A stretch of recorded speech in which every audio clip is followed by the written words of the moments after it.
at Confessional. We're going to talk about Shur Grow soybeans and his experience this year. So, Jay, I guess, how's your harvest going so far? Well, I got done with soybeans on Monday, which today is Wednesday, and went directly into corn. So have a really good idea of how things went. I don't really know how it yielded that well, but because it was so dry in August and the first part of September, and you typically need some good rain in September to finish off the yield. But actually, I've been farming now for about 20 years full time, and it was by far the best yields that I've ever had. So just a little bit about what I did this year. So I've been using the Canva Bean program for the last, well, actually since it came out. And I needed a change just because of various reasons, but I was reluctant. I didn't make the change last year because I was nervous about the new varieties, because none of the varieties that I was using and really none of the companies that I was using sold Enlist soybeans.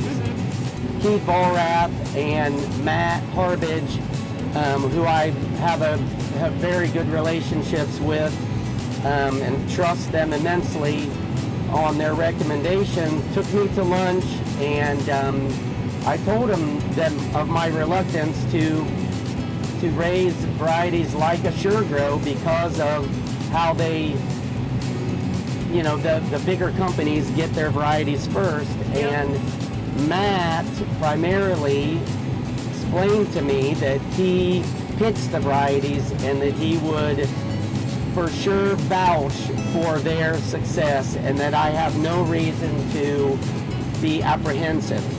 And so on his word and on Keith's history with me on giving me great recommendations, I went with their recommendation and raised Shur Grow for the very first time and some cropland for the very first time. And obviously, like I said, it went to the best beans that I've ever had in yield-wise. That's good to hear. I totally understand it. It can be a little overwhelming, but can you talk a little bit about what your timeline looks like this year? Like when you put it in the ground and what you were kind of seeing throughout the summer? Yeah, so I typically, because most of my ground, most of the acres that I farm are systematically tiled, so I typically get in the fields pretty early, and I try to start based on the growing conditions or the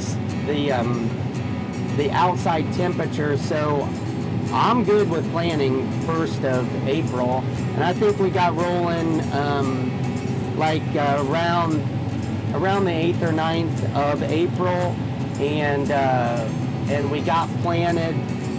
And I used to just plant a few hundred acres that early, but now I don't even stop. If the ground conditions are fine, I don't really pay attention to soil temperatures for beans.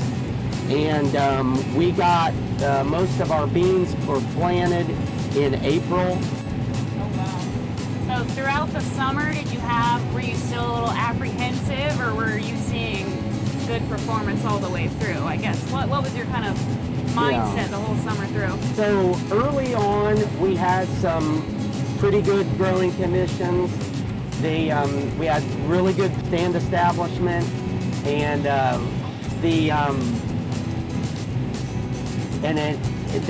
but then it seemed to kind of stall out. The beans just weren't growing really well, but they had good color. They never looked sick. They never looked like they were searching for nutrients.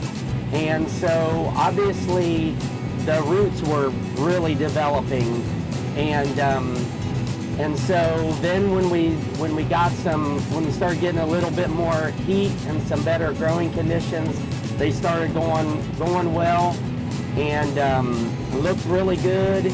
And they about seemed like July, August, it really started getting dry. But I can remember telling my son Jesse, I said, I have no idea why these bean leaves aren't flipping, because that's typically what they do when they get drought stressed. But the bean leaves never flip, so that was telling me that they were obviously getting moisture from somewhere, and the only place that they could have been getting it is via the roots down deep, and so they didn't get overly tall, which I feel is a benefit, because then the nodes were in really good shape. They were packing everything they possibly could into the bean size. The beans, I thought the beans were going to be tiny, the seed, and they weren't. They were normal. We'll see when we get our seed next year, but they seemed pretty normal size. Then it just turned off, and we got hardly any rain in August and September, and I was not expecting the kind of yields that we got. My agronomy advisor came out and said he thought that the bean yields were going to be outstanding, and I said, how in the world are you coming up with that with the lack of rain that we got late? But he was right, and so that's kind of a synopsis of how the years went with the weather conditions. So all in all, a great experience with the Shur Grow team and everybody from Heritage then. Yes, I mean, can't get any better type of people than Keith Vollrath. He's been a very strong agronomic advisor, even when I didn't buy a lot of stuff from him. He's been a great friend, but even more so a great source of agronomic advisor information, and whether I want to hear it or not sometimes. That's the best you need. Yes, for sure. Another thing that I really like about Heritage is they have a plant over there at Newport, and where the manager, that Keith kind of runs it, but there's a manager there, Kyle Seaburn, yep. And that's who I go to get my what I side dress, and I can go there and I take my tanker there, and it's just awesome. Mm-hmm. Yeah, you're not too far at all. No, that's being that close, it's to the point. I have my own fertilizer containment system, and I don't use it for side dress. My in-crop side dress application stuff, I don't even use my own tanks anymore. Oh, wow. Because it's just kind of crazy for me too when it's so nice over there. I was told to ask you, do you think you're going to be done by Halloween? Oh yes. Keith thinks that's hilarious. That is my goal. And when I first started, because of the smoke from Canada, we started harvest about 2 weeks later than normal. Usually I've got a good share of beans harvested and several hundred acres of corn harvested in September. We didn't start at all in September, and so we were, as my buddy Ryan Barkley says, we were hammer down on the beans, and we got it done in a week and a day, 1,100 acres.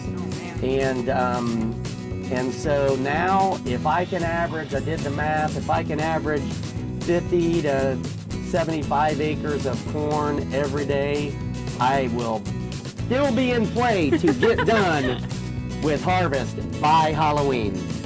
And you'll be scot-free after that. I'll be scot-free with harvest, and then just hauling the grain in and plan for next year and getting my equipment ready. So I guess going from that, if you had any advice for any of your fellow farmers out there who are in the same position as you and trying to get everything done in time, what would be like your one takeaway piece of advice? I'd say just do as much preventative as possible in every aspect of your farming operation, and be somewhat open to new ideas. There's nothing wrong with being hesitant to new ideas. You don't have to be an absolute new adopter, but you have to be, you can't bury your head in the sand to new ideas and new technologies. Yeah, Keith and Matt, they pulled through for you, and I'm excited to hear that. For sure. I appreciate you doing this, and You're I wish welcome. you the best of luck through Halloween. I hope we get it all in. Yeah, that's for sure.